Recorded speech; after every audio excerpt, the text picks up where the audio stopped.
Susan here? I don't see her. Okay, I hear you. Is this yours?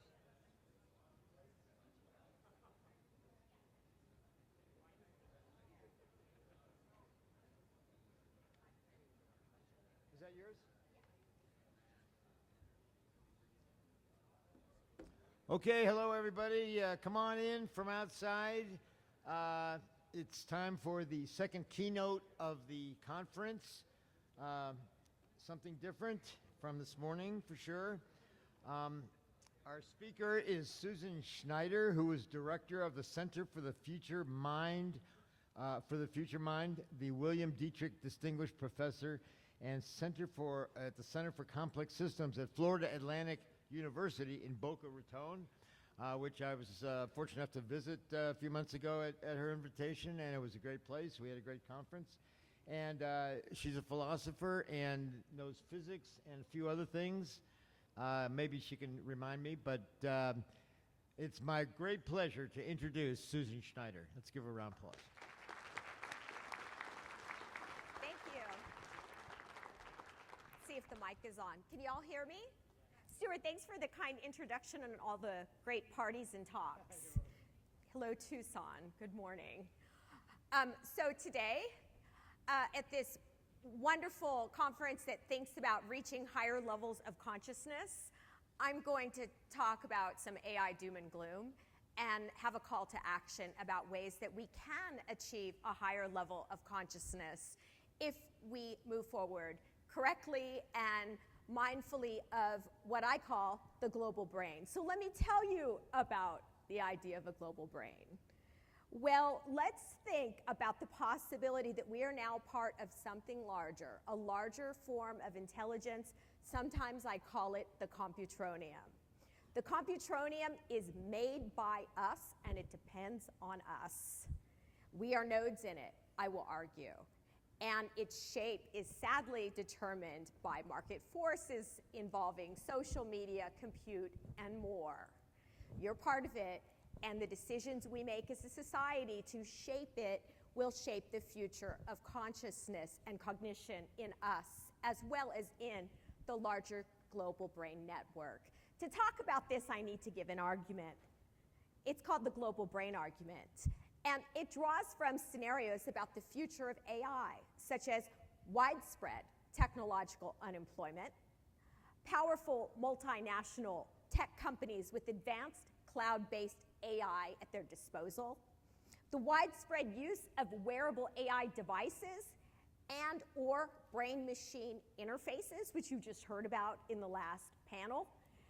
And my argument says, if some of these scenarios obtain, you, I, everyone who is an internet user will be faced with the future in which we are part of a global brain network.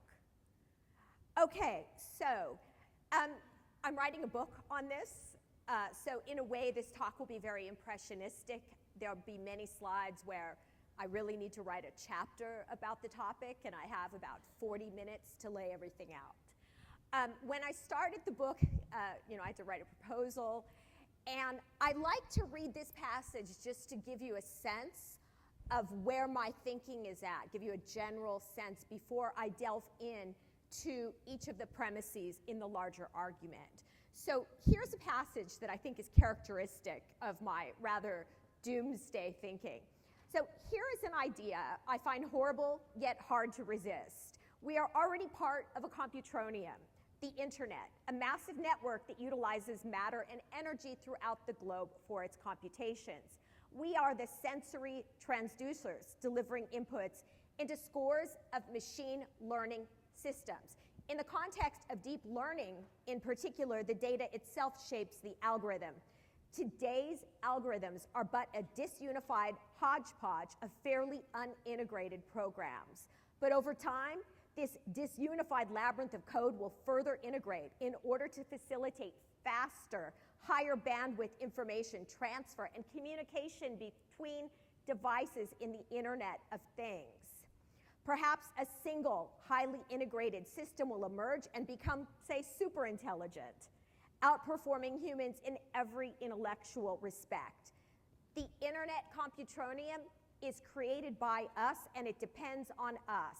Its shape is determined by market forces and internet regulations. Regulations that may foster human flourishing or fail us entirely, leaving us in a cyberpunk dystopia like the Borg on Star Trek. Great! Just to blow your morning meditation. Well, here's the argument. And for much of the paper, I'm going to walk through the premises in the argument.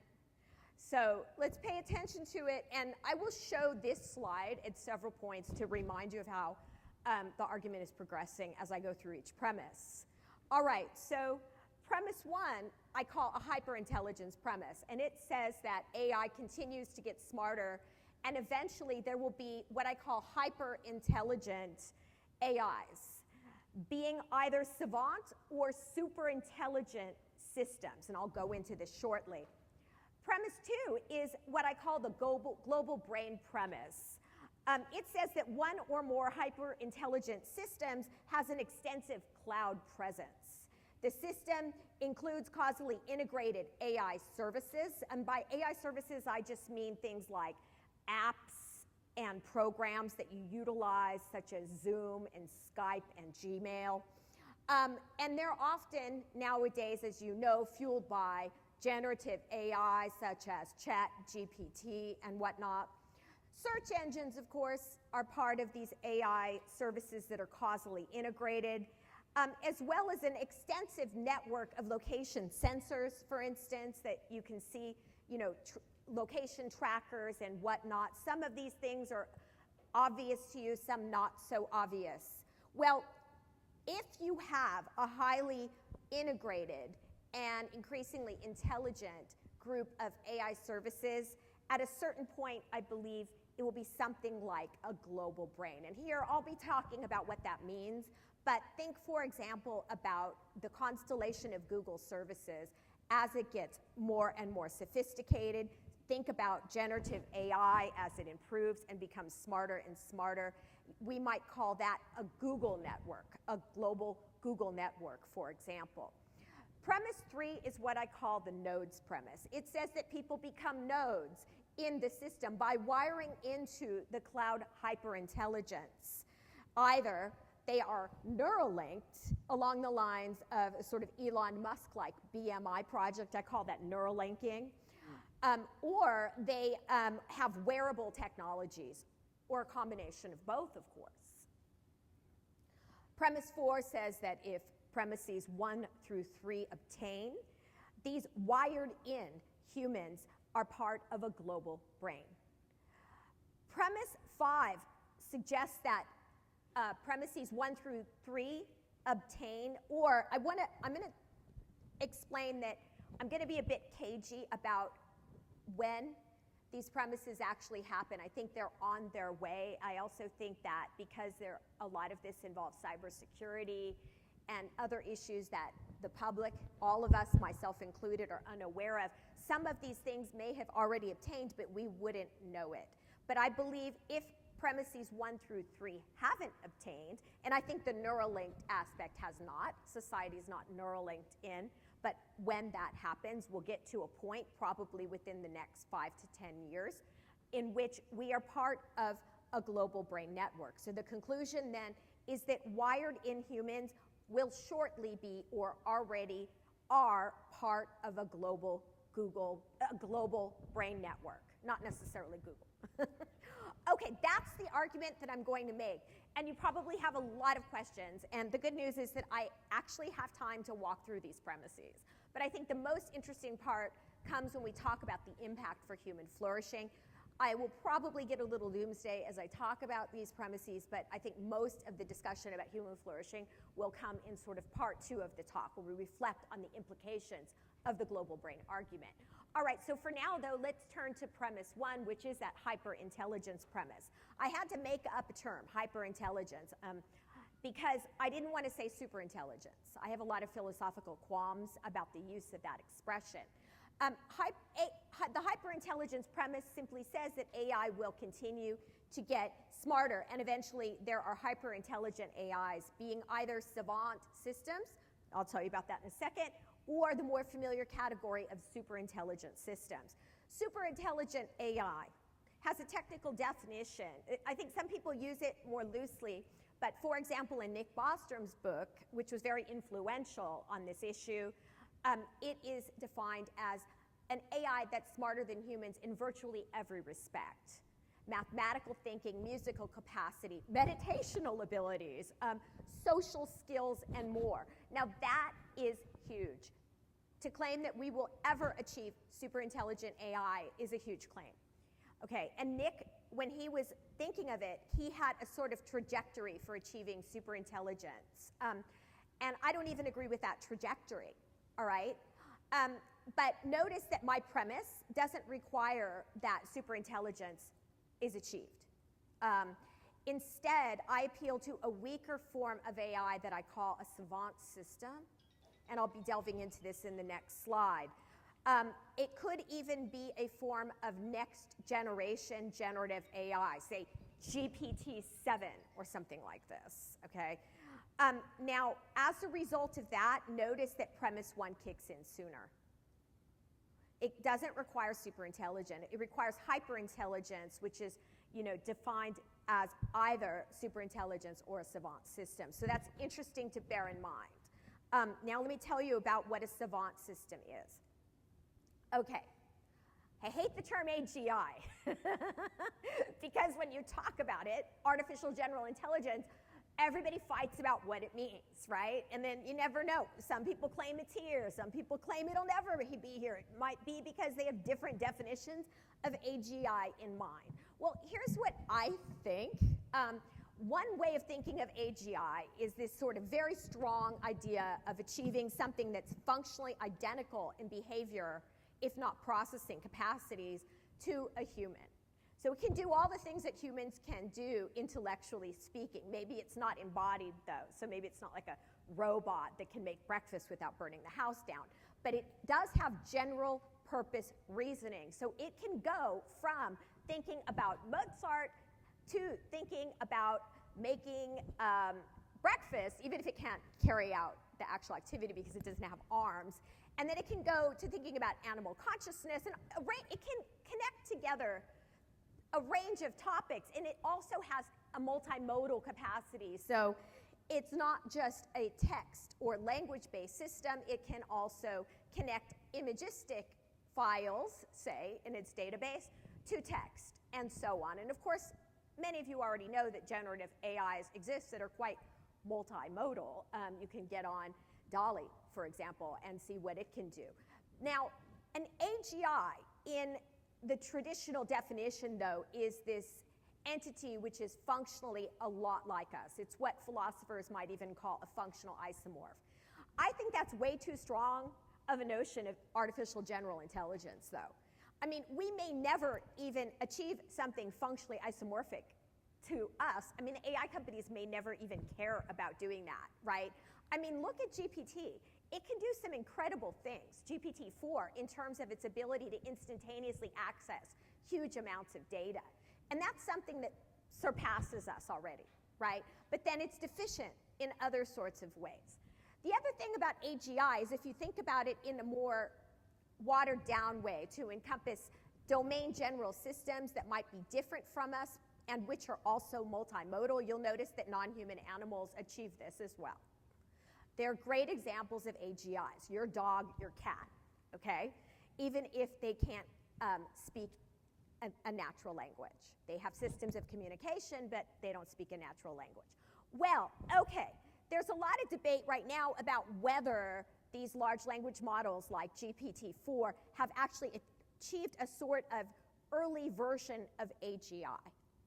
Microsoft, in its technical papers, claims that it has reached what they call an incipient level of artificial general intelligence, in the sense that the tests that these systems take can outperform average humans. I mean, I think even SAT language is something like 90th percentile, LSAT similarly.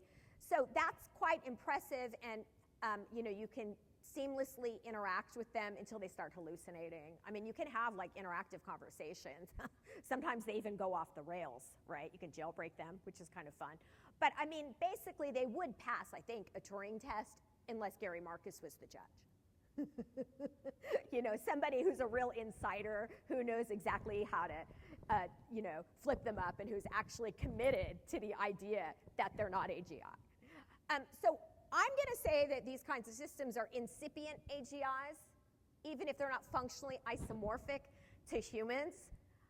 All right? So that's just what I'm going to say. And I also am going to say that other incipient AGIs already exist that, well, I mean, I guess I don't want to call an AGI something that's biological and non-artificial, right? So I don't want to call my dog an AGI. But I mean, it's a simple, general, well, it's not so simple, actually, even my dog.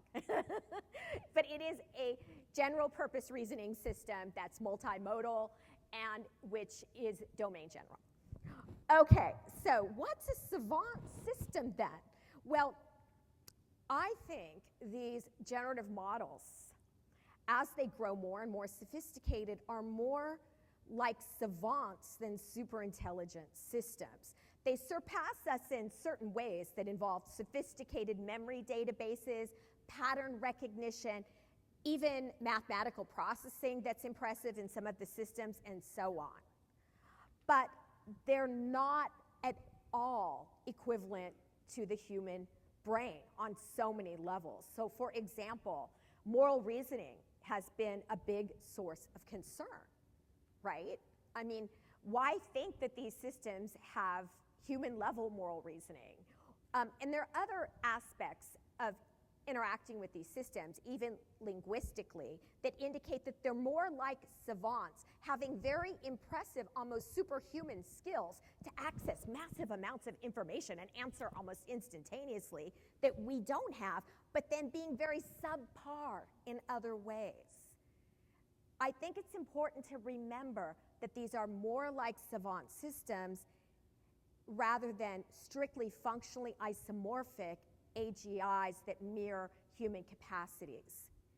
Okay? Now, Bostrom, when he was writing his book, was saying you'd reach AGI in the very traditional, strict, strong sense, and then almost overnight we'd hit superintelligence because machines have these recursive, self-improving algorithms and so on.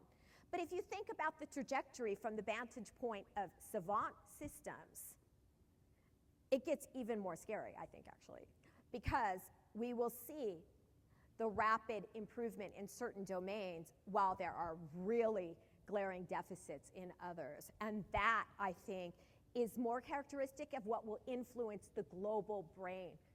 And we need to bear that in mind from the vantage point of cultivating a better global brain network.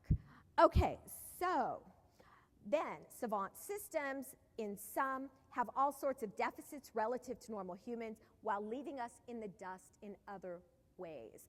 So that's what's behind premise one. So hyperintelligence can be achieved either through the achievement of savant systems or these traditional superintelligent AIs. Now I want to turn to the global brain premise. So the global brain thesis says that one or more hyperintelligent systems has an extensive cloud presence.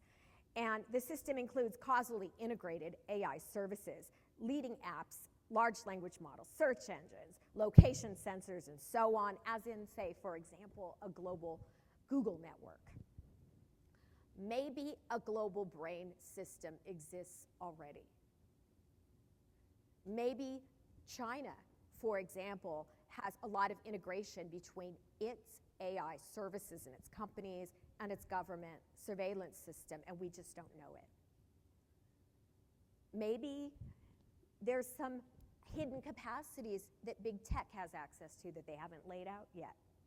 We don't really know, and I don't mean to get paranoid. It's just from the vantage point of philosophy. I mean, as someone who has written papers in modal logic, it bugs me that I really don't know if we have achieved a global brain system or if we will achieve it shortly, and that's the reason.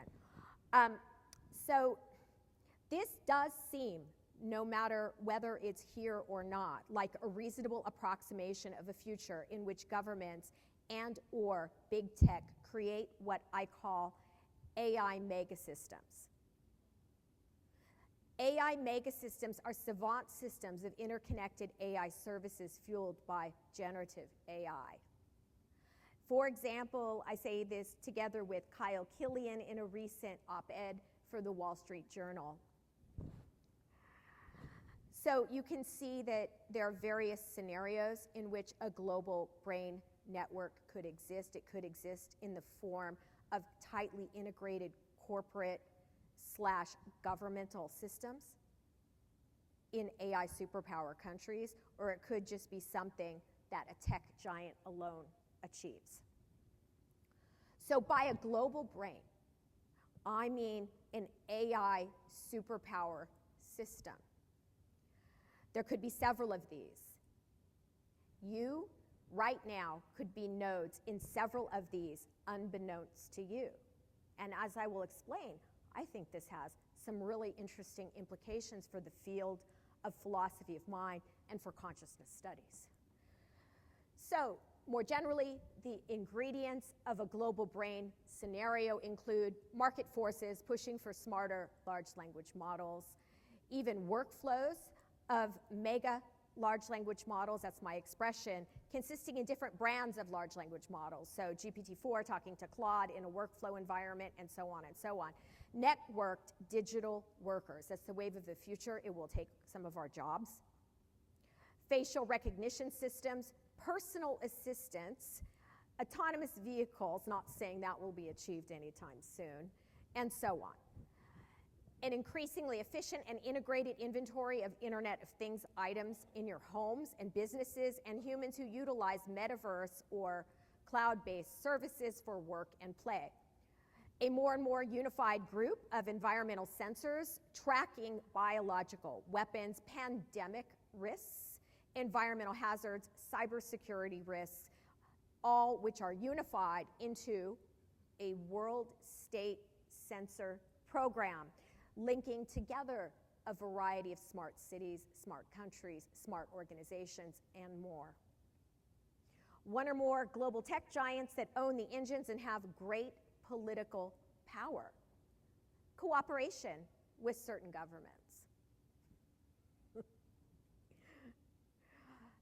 Now, the funny thing, I mean, you know, this was really interesting to research, is that there's a global brain hypothesis that's much older, and it's super utopian. So, not to date myself or anything, but I remember the days when the internet was not used widely, and we were first gaining access to internet use groups. So for example, I was on the Extropian listserv, which was a transhumanist group, and I was saying to myself, this is the Wild West. This is so cool. Free information. I'm able to talk to people about topics, living in a small town as a kid, that I didn't even know there were other humans who were thinking these things. You know what I mean? Like freezing the brain, radical life extension, all this stuff, consciousness. And it just seemed so open access, free, and it seemed like such a good thing, the internet. And then Zuckerberg came along, and others, and social media hit. And I think we all know the story from there.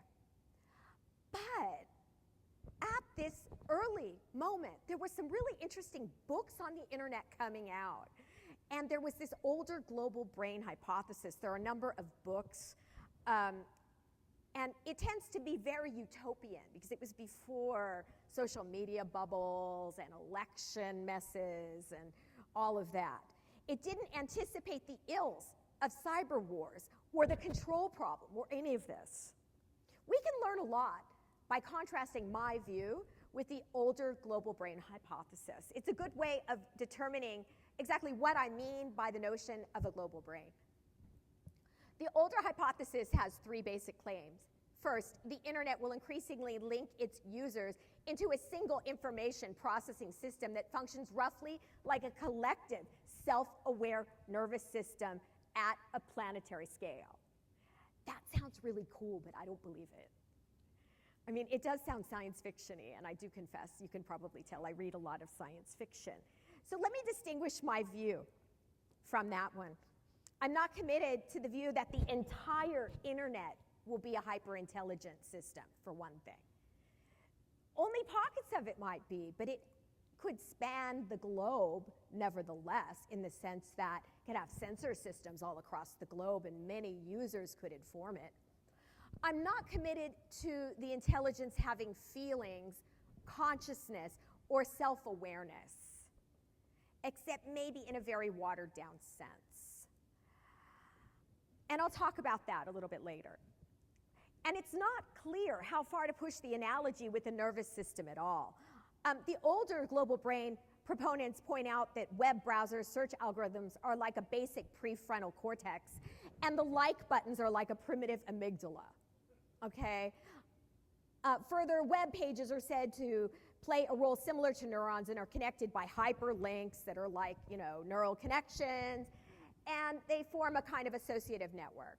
Okay, I think that's all interesting, but it's really a matter for empirical investigation, and I am actually not pressing for this more seriously neuromorphic claim. Furthermore, there's an interesting question here. I mean, there's a lot that needs to be developed, and hopefully some of this will be developed in the book. At what point would a cloud-based AI system actually be a hyper-intelligent system? Would there be phase transitions, for example, akin to the literature on emergent properties that arise in large language models at a certain scale across a range of architectures? So there's a great literature on this right now. It's really freaky from an AI safety standpoint. Well, will there similarly be phase transitions, or will there even be a sort of epistemic surprise where it seems to us like there are phase transitions in a global brain network, and all of a sudden we've gone from where we are today to something that is more integrated and intelligent and looks like it might be a global brain network? I mean, these are the kind of issues that need to be investigated, and they have to be very mindful to AI safety risks. These underground possibilities involving dark web elements and hidden elements manipulating the AI services indicate that the presence of a hyperintelligence may not be apparent to scholars who don't have an access to all of the literature. So that means I don't have to say whether it really exists or not. So there's more to this older global brain hypothesis. All right, so first of all, the intelligence of a global brain is collective or distributed. That's what they claimed. And of course, I agree with that.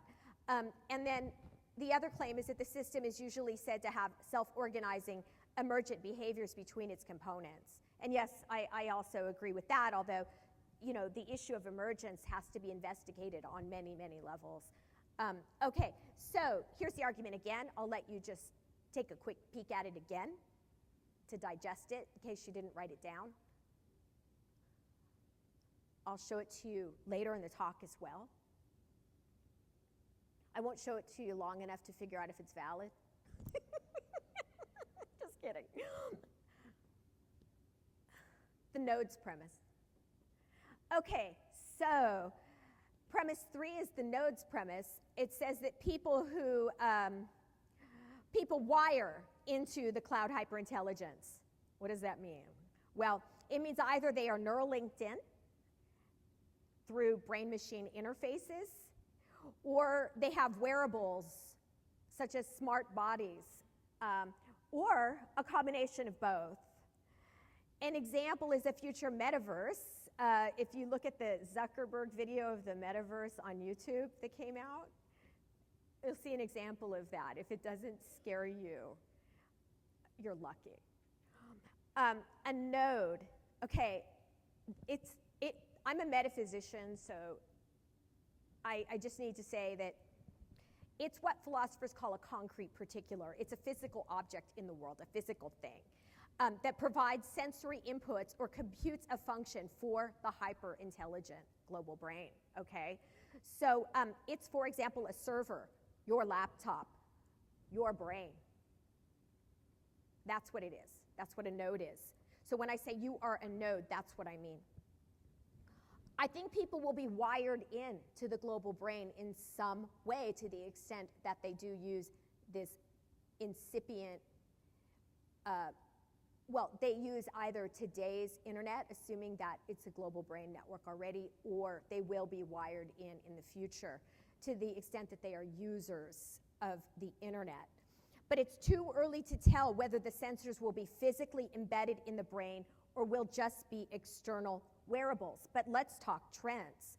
So as many of you know, Musk and others have developed brain-machine interfaces. So Musk technology is actually being worn right now by a young man who had a car accident and lost mobility. And it's really exciting that it is, and that these brain therapies are under development. So don't take me as suggesting that we shouldn't develop these to help individuals who have mobility or intellectual issues. But Musk has a larger ambition. He's a transhumanist, and he says that humans can keep up with AI by having some sort of merger of biological intelligence and human intelligence. So in other words, big tech creates AI, and the solution to it is AI in the head. Okay? He's worried that there will be technological unemployment. There will be. And that we need to be smarter to get jobs. And furthermore, the smarter we are, the greater the probability that we'll be able to control super intelligent AI. That's his justification. But there are lots of other projects out there as well. So how many of you have heard of the artificial hippocampus? Actually, I believe in phase 2 clinical trials right now over at USC. This has been a 15-year-long project by Ted Berger to help individuals with memory impairment. It's very exciting. Brain chip development is all around us in medicine. There are a lot of patents. There's a lot of research going on. It's regarded by AI companies, big companies, as a wave of the future, an important wave of the future. Wearable technologies, I believe, are more likely to happen sooner. I mean, we can already see that some of us are wearing Apple Watches, for example, and they're obviously non-invasive, less medically risky, and they're improving rapidly as well. There's already been beta testing of a thought detection device over at Facebook. It's a wristband developed by Control Labs, Thomas Reardon, he created the Internet Explorer browser, then went to grad school at Columbia in neuroscience, developed a wristband that detects motion initiation signals in the brain as they travel down to the arm. And basically through training, you can get the videos. So you lift your hand, and there's an avatar on the computer that mirrors your hand motions. Lift, lift, lift, lift, do it a lot. And then all of a sudden, just think lift. Hand stays like this, hand on the screen goes up. It's detecting motion initiation in the brain for Facebook to be rolled out with Oculus. Think about that.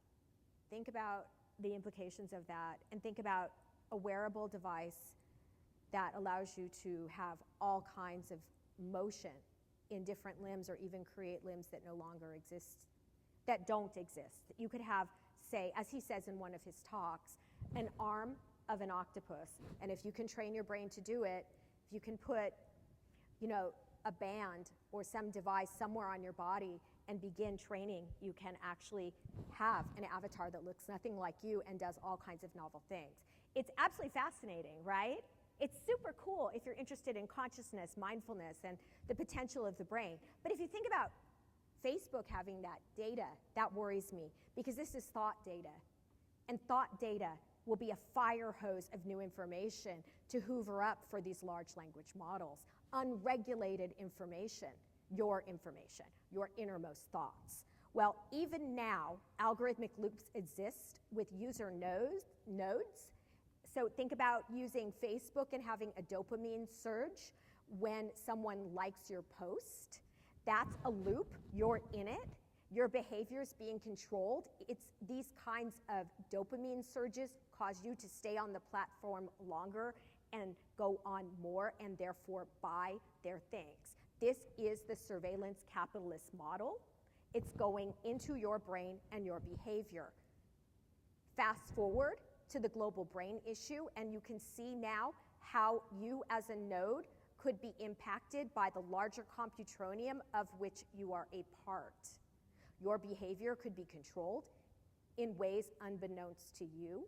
It can change the quality of your thinking. It can change the level of your conscious experience for better or worse. That's what it is to be wired in. Why would anybody provide their thought data? I ask myself this all the time, but you may not have the opportunity to opt out. Think about how we all had to use Zoom platforms during the pandemic or some sort of platform.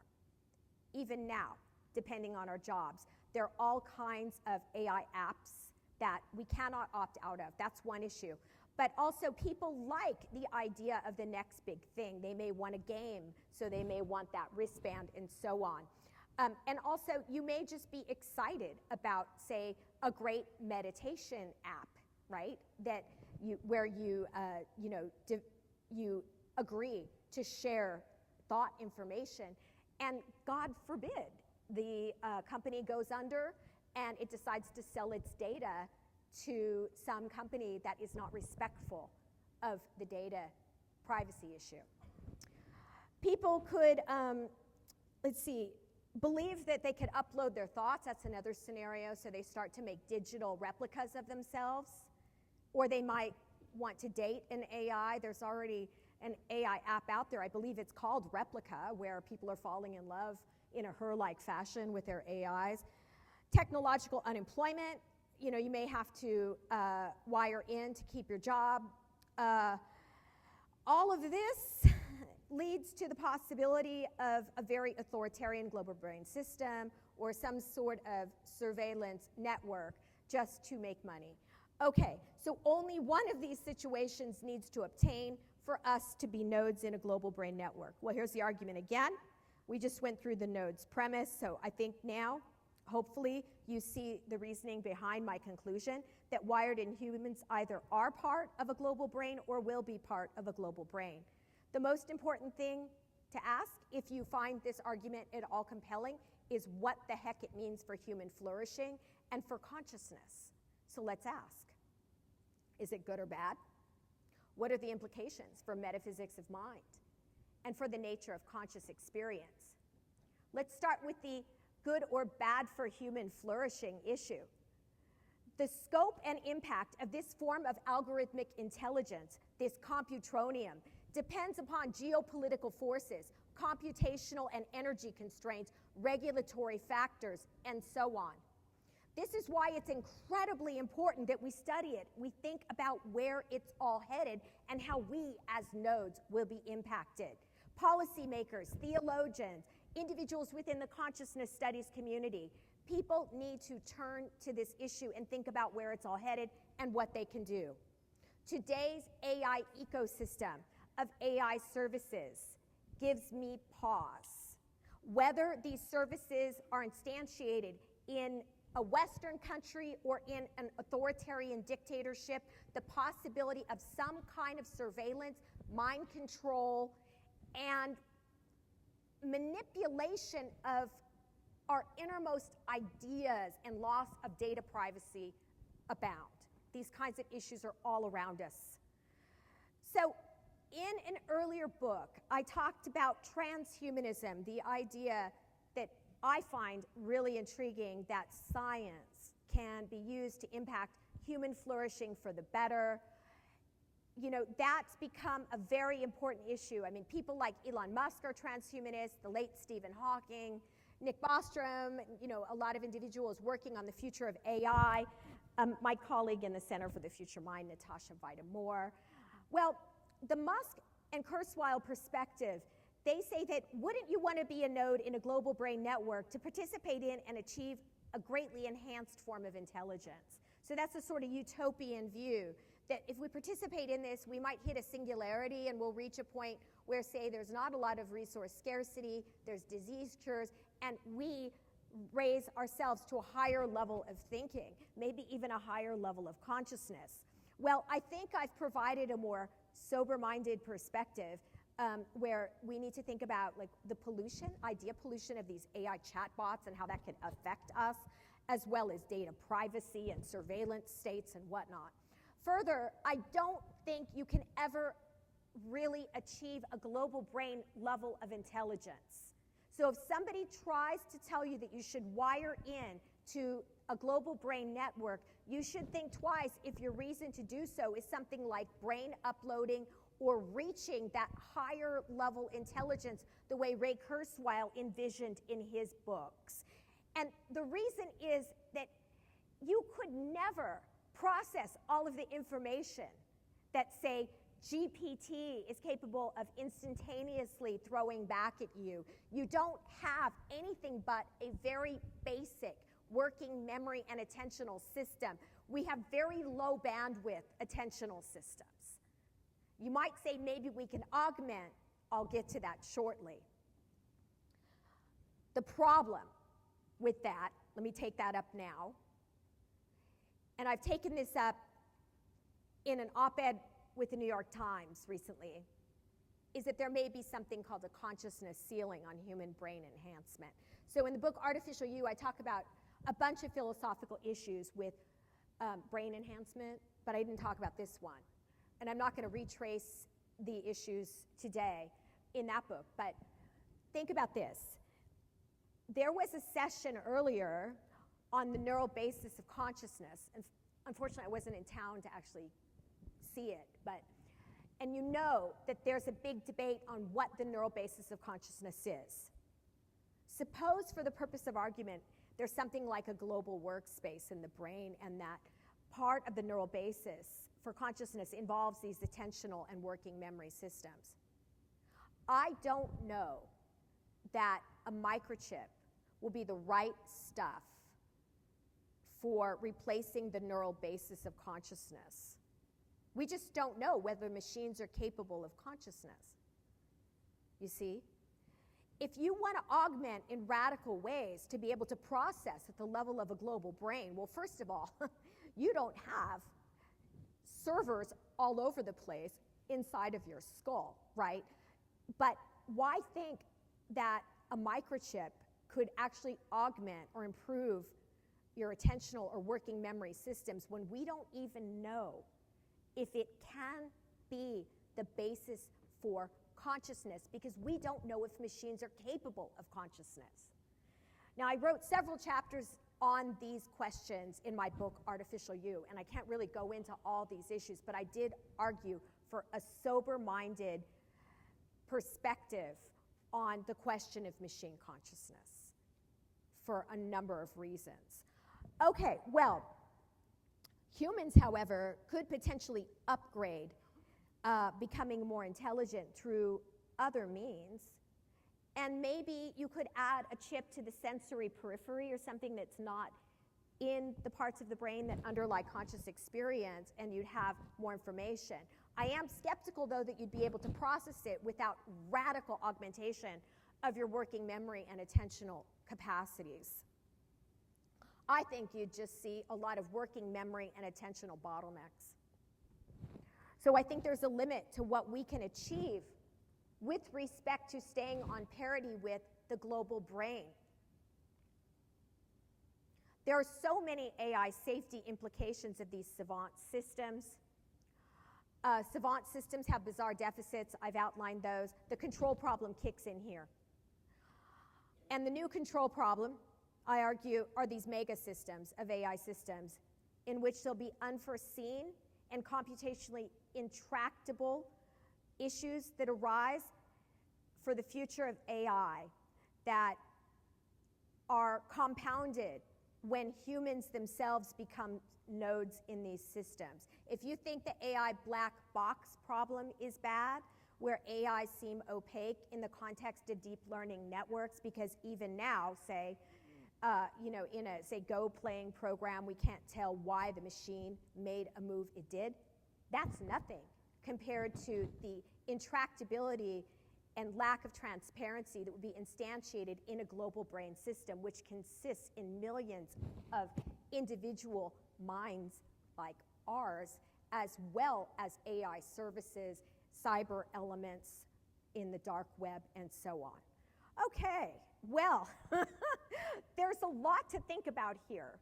One thing that I find very exciting philosophically is thinking about what it all means in terms of existing philosophical frameworks that have studied the nature of consciousness and mental content.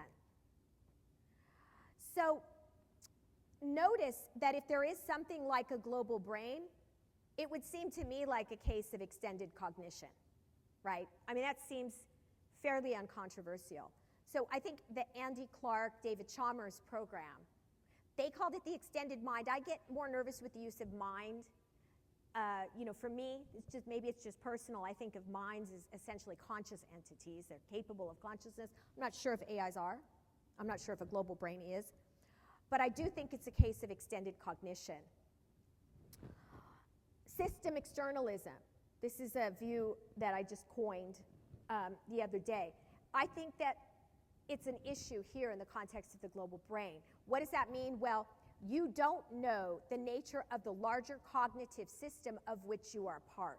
Suppose you're a node in this larger global brain network. You're part of a larger computronium. It's a cognitive system. You don't know where the boundaries begin for the global brain network and where they end. You don't know what countries are involved that are processing the data and influencing the programming of a given global brain network. I mean, there's a lot of subterranean elements that the public wouldn't be aware of, right? So I think there's what I call a system demarcation problem. You don't know where the system begins or ends, and you're part of that cognitive system. In fact, you may be part of 3, 4, even 10 cognitive systems. So I think there is a situation of what I call system externalism, in which you don't know the nature of the larger cognitive system of which you are a part. I also think, I think there are lots of different forms of theories of meaning out there, and I don't mean to suggest that there's only one sense of meaning or mental content that applies in this case. But for those of you who are philosophers who've thought of the mental content the debate concerning what the meaning of your thoughts is. Interestingly enough, even if you think that content is determined by the computational or cognitive or causal role that a thought plays in an overall system, which is a traditional view aligned with internalism, in this context, there's something that, again, to coin a term, is akin to content externalism, in which you don't know the computational role of your own thoughts in that larger computronium, and the role is actually non-supervenient on your brain, but it's still a computational role view. I think that's fascinating. I mean, of course, in choosing a theory of content or meaning, we have to kind of ask when it could be advantageous from an explanatory vantage point to utilize that theory of content. And I think that does say something about our epistemic predicament, because the content of what we're thinking is being hoovered up by the global brain, and it's doing something for this larger global brain network unbeknownst to you. And this has massive implications for the field of epistemology. I'm currently writing a book with a cybersecurity expert, Mark Bailey, who's here, as well as Michael Lynch, an epistemologist, called Chatbot Epistemology, about the dilemmas for knowing how our thoughts are justified in these larger types of systems. Okay, a lot to think about, but you're probably wondering, what about consciousness? And I know that Q&A is going to be fun. So I asked GPT to craft a little picture of one of my favorite animals, the octopus. The octopus is incredibly interesting because it has a regular brain, but it also has nodes in its arms. They are called arms, that are capable of initiating action and computing fairly sophisticated functions without consulting with the brain. So it's a very distributed system for an animal that is familiar to us. Far more distributed than us, okay? So imagine this. Imagine an octopus with mini brains in its arms, in each one, but with no central executive, no brain whatsoever. So it's an even more distributed system than an octopus normally is. And ask yourself this. Would that system, and here I'm defining the system by the boundaries of its body, would it be conscious? Would it be a singular conscious system, or would you instead say each of the nodes is conscious? I bet you could make arguments either way. But I want to take that intuition that you may have and apply it to the global brain network. Because a global brain network consists in you and I as nodes. Does that mean that the larger global brain system, which consists also in server farms, GPUs, and the like, is itself a conscious system?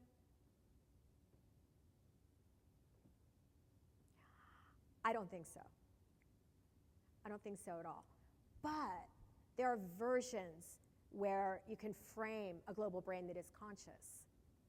You could give it a general processing, central executive, for example, that has the capacity for consciousness in a rich, phenomenal consciousness sense. It could perhaps be built by organoid/computer chips of some sort, biochips. And maybe it can be organized in just the right way, that it does have the felt quality of experience. So now, in that image there, put the brain back in the octopus. Would it be a conscious entity? A conscious system? So much of this hangs on the system demarcation issue. And I think even though we don't usually, as philosophers, find it to be a deep mystery how to demarcate the boundaries of a computer network, I think the system demarcation issue is absolutely imperative and absolutely vexing. Because not only are the complex computations of the system intractable from a computer science complexity theory standpoint, but we may not have public knowledge of what's in the system and what's not. Okay, I'll leave you with some concluding observations. If you think about the future in which there could be a global brain network, a large global computronium system that's causally integrated and capable of even outthinking us, yet we will be a part, I think it gives us a sense in which we need to think of intelligence very differently than we normally do. The paradigm case of an intelligent system is an intelligent human, right? And the paradigm case of an unintelligent system is, well, I won't say it. An unintelligent human, find your favorite one. Hopefully not the speaker. So when we think of intelligence, we think of people.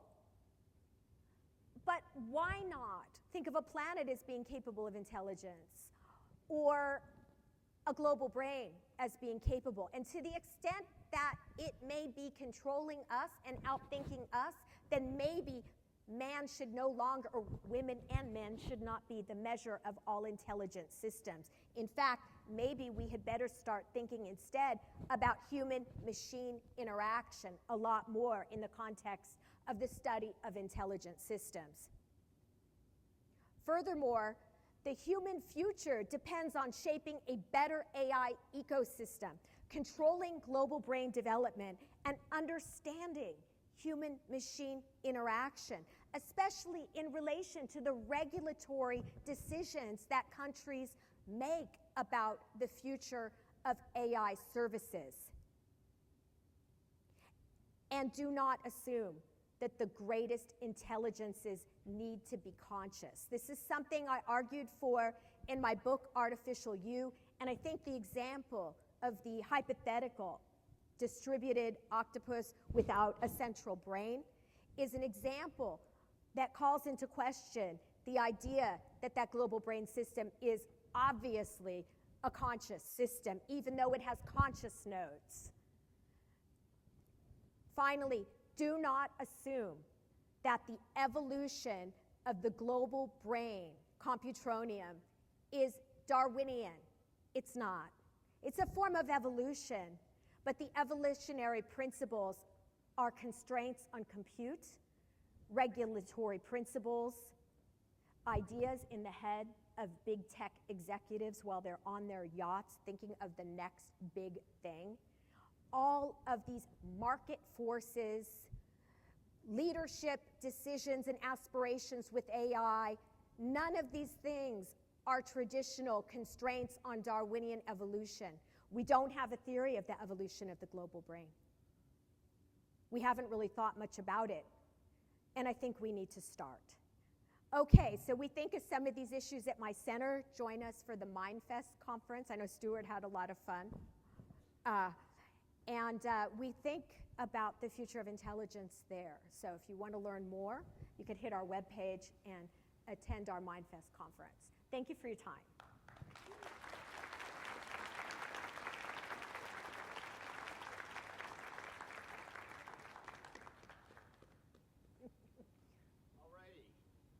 Great talk, Susan. Thank you so much. My pleasure. Yeah. Okay, over there. Hi, thanks for the great talk. I wanted to ask a question about meditators. So do you think as we start to connect our brains more and more to AI systems and computer systems, we can actually learn from some of the great meditators and spiritual teachers who are used to taking their minds already into different states of consciousness? I think it would be incredible if that could be developed, and that's why data privacy is so important. And users need to know what they're hooking into. So even if the intentions of the people developing apps, for example, or brain-machine interfaces are good intentions, if there's not adequate data privacy protection, then we're all in trouble. Thanks. Over there. Thank you for your wonderful talk and provocative ideas. Although I agree with you completely that AI is wonderful when it helps to improve the lives of disabled and injured people. However, I see a 900-pound gorilla in the room that's nobody wants to acknowledge. I think that while AI is getting more and more powerful and expansive, I think human intelligence, natural intelligence, is diminishing. It was traditionally always touted that the reason for higher education is to impart critical thinking among young people in their formative ages. But now the kids can just put the question into the computer and out pops their term paper. Young kids can't do basic arithmetic because they have calculators on their cell phones. And the list of all these instances where human beings are handing over their basic mental functions to not even artificial intelligence, but to just more basic computer functions, I think we're giving in. I think we're rolling over. And I think that's a huge problem. Yeah, Thank you. These are the kind of worries that do keep me up at night, and you can see why I wrote that beginning passage in that dark vein, because, I mean, how many of you are college professors or teachers here in the audience? Yeah, so how many of you saw papers that seem obviously written by GPT? Yeah, and I'm sure you all have really funny stories, but yeah, that is a deep worry, and I know it worries educators, and it worries parents, and that is a problem with us being nodes in this larger computronium. Yeah. Thank you for this. This was horrifically fun, I have to say. Oh God. Yes, and the diagram or the octopus that you had up there without the brain, let's say with just the nodes, reminded me of something, and your discussion about the ceiling of consciousness. Our signature characteristic of consciousness is that singular point of view, that subjective point of view. Right. And so if we have built a system that has no point of view, that has what Nagel would call a view from nowhere, then we have a completely unlimited system that has no perspective, and that's, I think, the power of this AI, this global brain. And if we impose consciousness on it, we're going to hobble it, because now it has a singular point of view, and it can no longer just give us whatever it has. What do you think about that? That's really interesting, and I think to the extent that consciousness requires a place where it all comes together, you're right.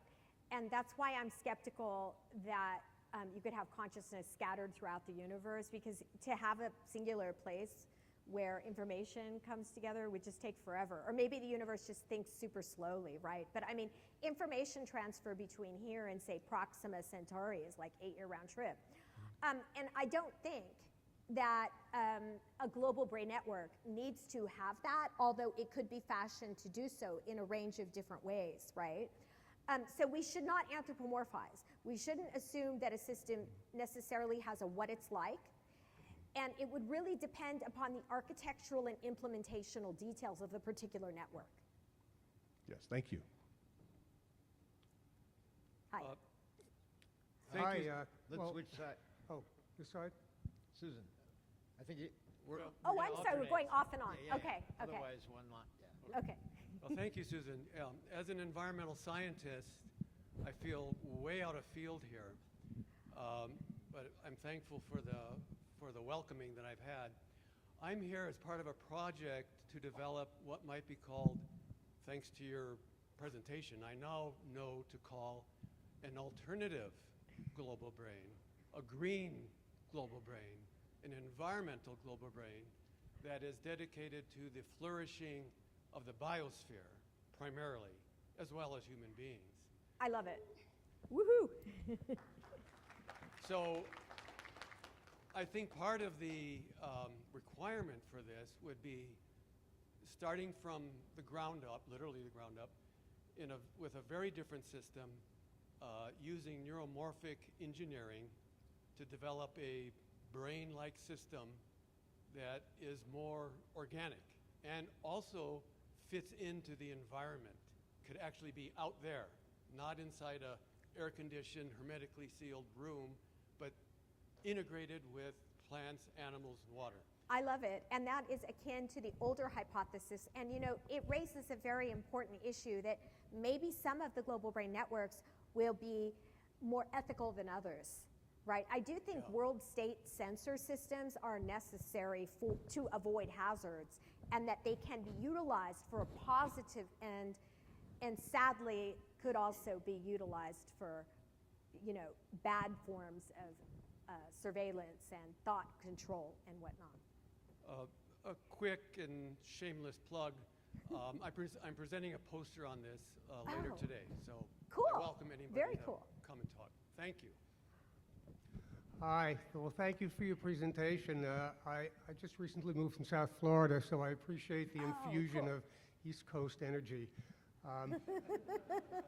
Anyway, I read many years ago a book by Arthur C. Clarke where the protagonist has the opportunity to put a unit on his brain and have electrodes penetrate into his brain permanently, and there was a dilemma about making that decision. I wonder if you think, as I was listening to you, if we have a generation coming upon us that will look at that as a good thing, something that they will embrace, and maybe develop into the next generation of human intelligence.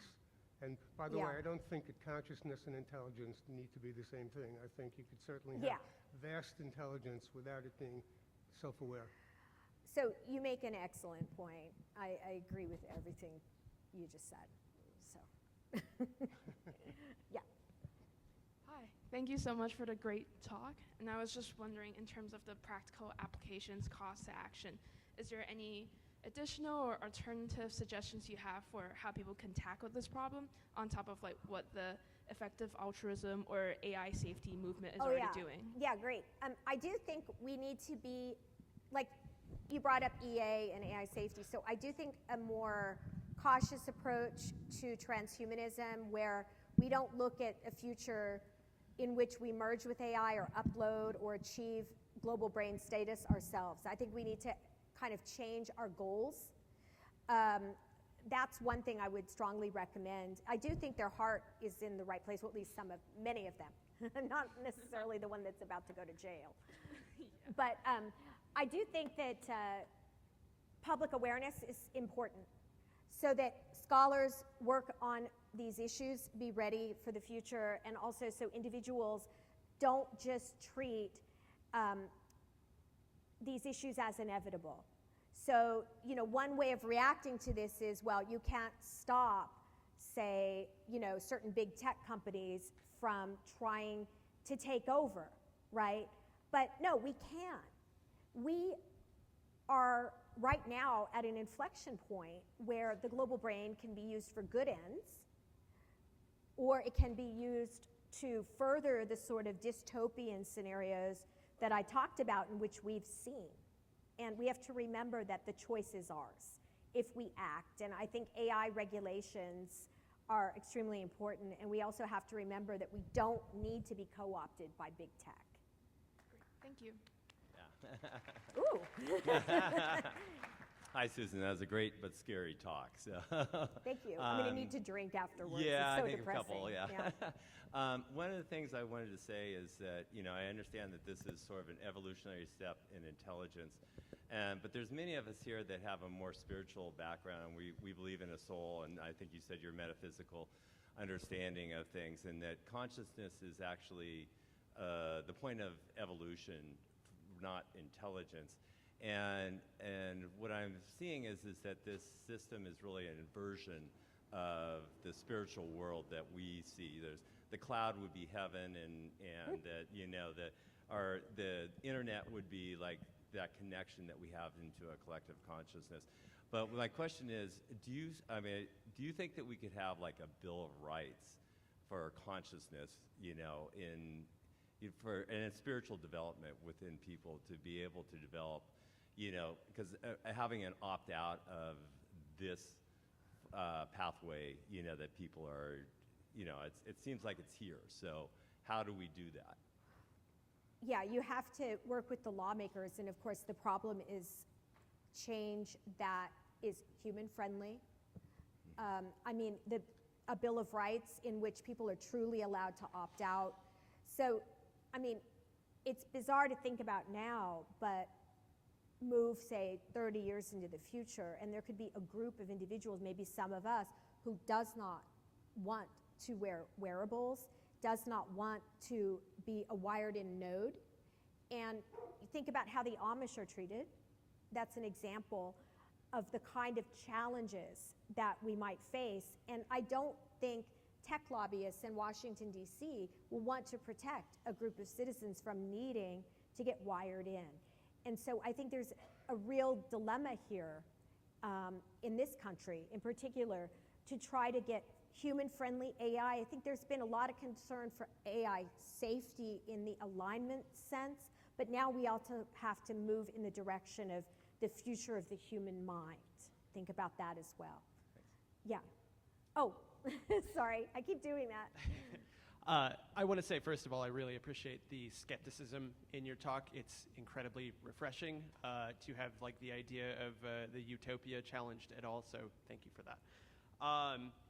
My question is, I hear your presentation, and what jumps out to me is this potential for a feedback loop, wherein I would posit that the current state of the internet is bad.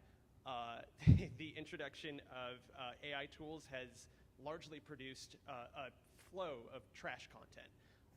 And in my opinion, people engaging with that day-to-day in social media is having a detrimental effect on human health, although obviously I don't have the data to back up that assumption. But if a global brain were to arise from the incorporation or the networking to a very high degree of the modern trash internet with humans that by interacting with it are also themselves suffering detrimental health effects, do you see there being a possibility for a global brain that also has mental health issues? And if Yes. because for me, Just watch 2001. one of Right. the most terrifying, perhaps more terrifying than being governed or incorporated into a global brain with fascistic tendencies is an unstable fascist machine. Well, So- look at Sydney's meltdowns Yeah, when exactly. GPT, what was it, 3.5 came out? Right. I mean, these large language models have the capacity to hallucinate and jailbreak. You can jailbreak them. I mean, they make it harder now, the people who are sort of fixing up the systems for public use. But when they first come out, it's like a field day for my AI students. You know, I can show you great jailbreaks that we did. But I think that you raise a lot of very, very significant issues. And if for those of you who are interested in that sort of human-machine loop, there's a center called the Center for, Humane AI or something like that. Tristan Harris runs it. I would recommend hitting their website. There are a lot of academic papers on the issue and the impact of mental health. And there's a free documentary on Netflix called The Social Dilemma, where they interview the people who created, the like button, for example, on Facebook. There are a lot of guilty tech billionaires right now. I wish they'd donate to my center. And that is a great film because it goes into how today, the use of social media is impacting our youth and impacting each of us. And I think a lot of people are getting more skeptical of it and trying to cut down on their use of the technology. And I think that's why awareness of the problem is so key. Fantastic. Thank you. Yeah, I also want to really commend you for your skepticism. Admittedly, the inside of my skull is painted with all the same nightmarish images you presented, and I think it's probably closer to the reality that we're living in than the techno-optimism of the 80s, the extropians. Yeah, I liked that. Yeah, it sounded good That was then, really but fun. in a recent conversation that I had with Natasha Vita-Moore and Max Moore, they were very adamant about their opposition to, say, the World Economic Forum and the viewpoint of the Klaus Schwabs and the Yuval Noah Hararis of the world. But I informed them that it was sort of like if the Sex Pistols were to go to see Green Day and be furious at how their work had been stolen and commodified. They didn't really like the analogy, but I think it still holds. My question, though, is this. I really think that there is a certain degree of inevitability to this, to the extent that China or Israel or Russia pursue these, especially militarized AI and robotics. And Eric Schmidt makes the argument that if the United States, and many others, Peter Thiel, so on, Mark Andreessen, that if the United States does not, in essence, become a kind of corporate technocracy to keep up with these other competitive powers, that we will simply be subject to them. And I wonder if you would agree with that sort of inevitability, despite the solutions that you offer, or if you think that maybe there is really hope, maybe a Luddite hope. That was an awesome question. Yeah, it's what I grapple with, too. I mean, I think that there's a lot of really scary scenarios with respect to the large language models, for example, biological hazards that could be cooked up, and there's some good papers on this, sadly. And I think that the internet ecosystem of chatbots deployed in the context of elections and espionage, we have to bear in mind all of this, and absolutely we have to have AI supremacy, not to make it sound like an AI arms race, but it sort of is. But I think we can bear in mind the risks, and it doesn't mean that you and I have to turn into nodes in this larger ecosystem, even if there's certain sort of capacities that we need to have to fight off the bad uses of AI. So it is a delicate dance, but I think it's a dance we need to do, and that we shouldn't assume that anything is inevitable with respect to the public impact of these technologies. Over here, please be brief so everybody can get a question. To try to be as brief as possible, but I'm a global brain taken anthropologically. I wonder if you have any answer to the fact that for thousands of years, we have the tendency to view, in view of our limited capacities, death and everything, a supreme being.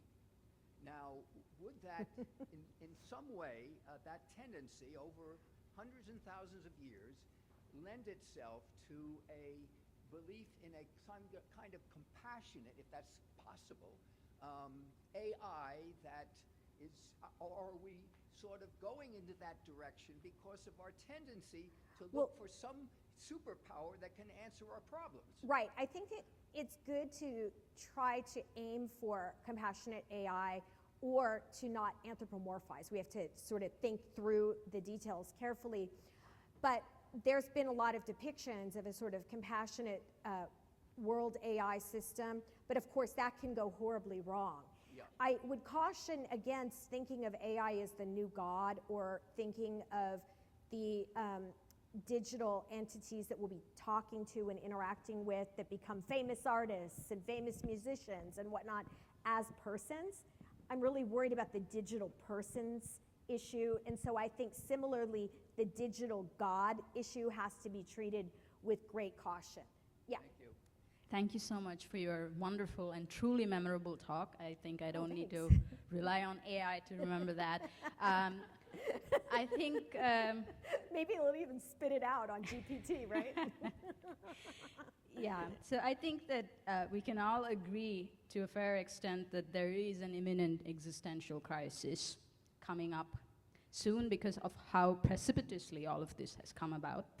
But I would like to move a little further and ask you if you could comment on what you think of what will happen with purpose and novelty into the much distant future when we've arrived at a very sort of complex intelligence. So you mean you want me to say what superintelligence would be like? The purpose of what would be purpose? What will it I have no existentially idea. speaking, and also about novelty. I mean, so would there be novelty after a point? I mean, great questions, and I think that I can't ascertain the shape of the future global brain system or the future AI ecosystem. I'm sort of sticking to 5 to 10 years because I think the call to action here is for us to craft it. Whether a given global brain network could be done, say, to maximize consciousness in humans and to improve human flourishing, or as that gentleman pointed out, to help take care of the environment, that's up to us. I see, just being a science fiction reader, and I do write a little bit, I don't publish it, I just, but that there are all kinds of dystopian possibilities that have been characterized in literature, such as the cyberpunk literature, that do worry me, that I think we need to avoid. Yeah, Claudia, hey. Hi, Susan. Thank you for this fascinating talk. You're welcome. So yeah, I was curious about the nodes premise, but I think because I think it's all the action of the argument is.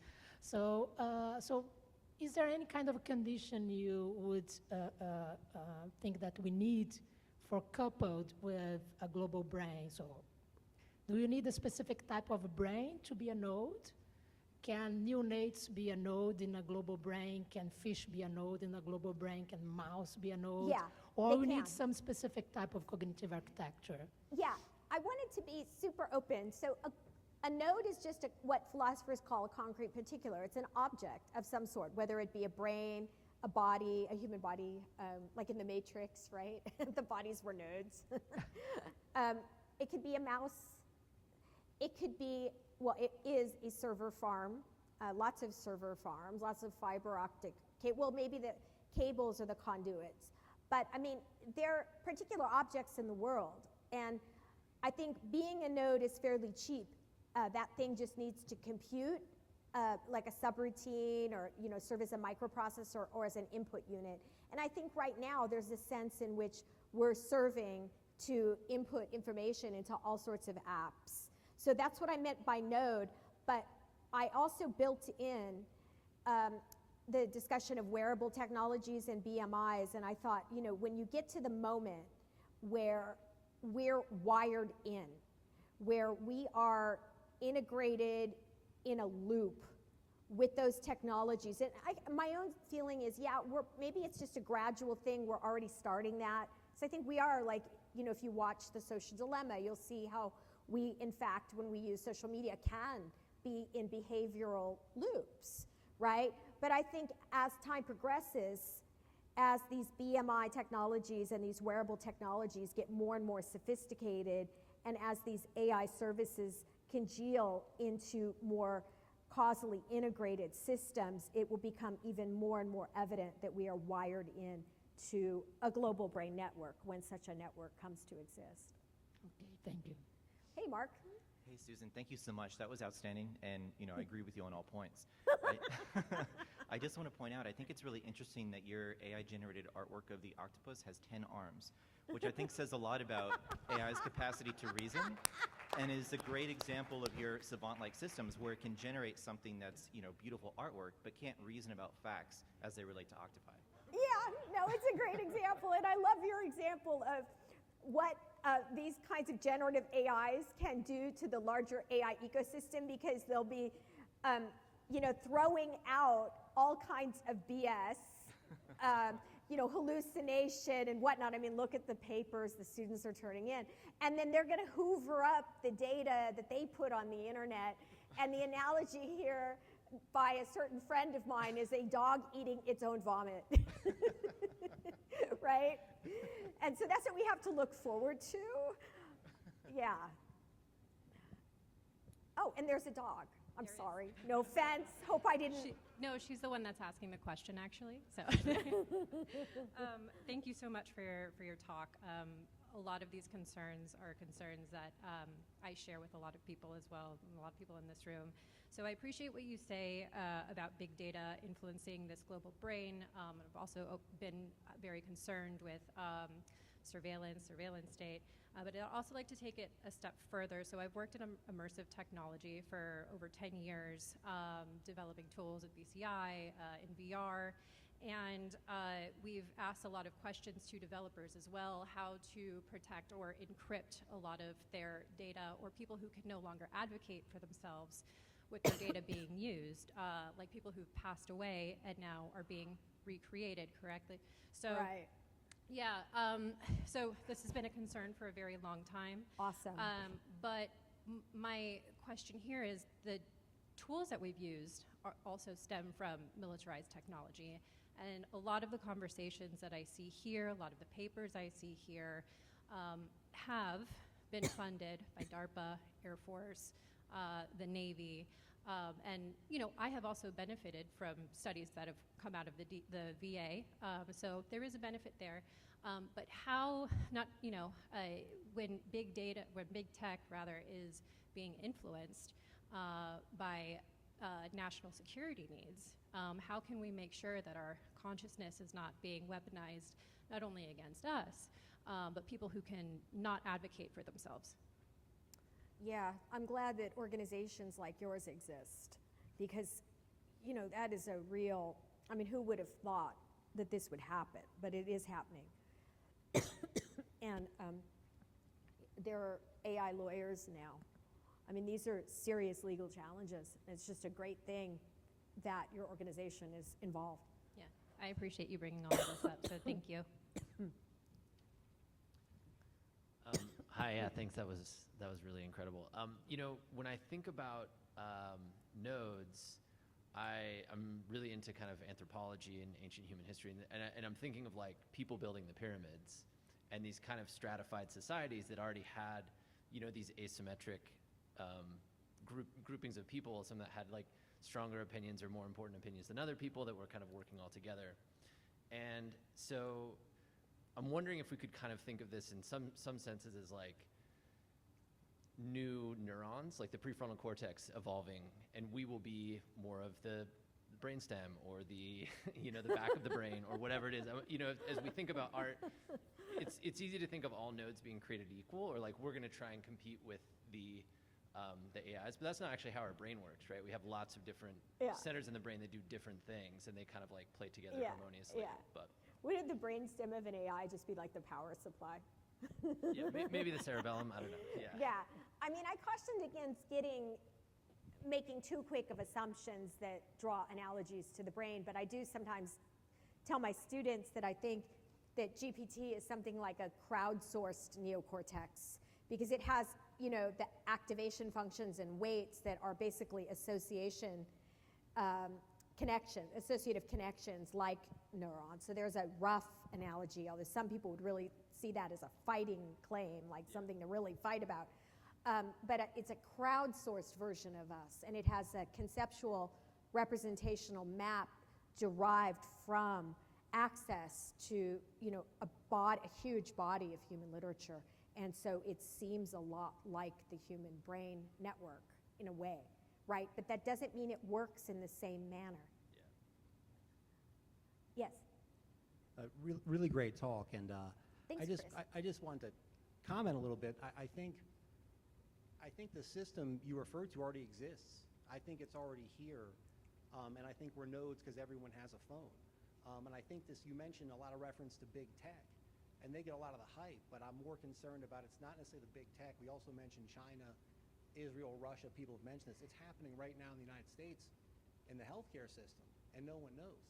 If you go to big players like LexisNexis, they have geolocation data of anyone, essentially, that's been to the doctor, and that they also have it for someone that used an Apple phone to pay for something on vacation in Cancun. And they know exactly who you are by linking that data in your entire travel history and your entire health history, and that's already being integrated with API systems. So my question in this case is, what sort of regulation and policy will be enforceable? Because all that data I just mentioned, it's for sale. Everyone in this room, if you went to the doctor and any health provider, your information is already for sale, whether you know it or not. So my question is, what can we do to enforce this to make sure that privacy actually exists? Because right now it doesn't. I agree. I'm deeply concerned, and the lawmakers need to stop listening to the lobbyists in Congress. The money's too big. I hate this. I mean, that's a real problem. I'm terrified. It's very upsetting, and consumers think that their data is safe when they sign an agreement because they might like the company that they're working with. But an example of this is, I can't remember which DNA company it was that went bankrupt, and then it's like, well, where did our data go, right? Our DNA, of all things. I mean, did they sell it to someone? I mean, and there are data breaches. I mean, the user agreements are never done truly to our own advantage. And so, I mean, I also worry that the younger generations are going to lose a sense of a need for privacy because they grow up, on social media constantly. They don't even think about it. And I know that even, I tend to have my computer around a lot, and, we sort of forget that we're not really in a private environment. But the deeper issue here is not just forgetting occasionally, it's losing sight of the very idea of privacy, that it is important.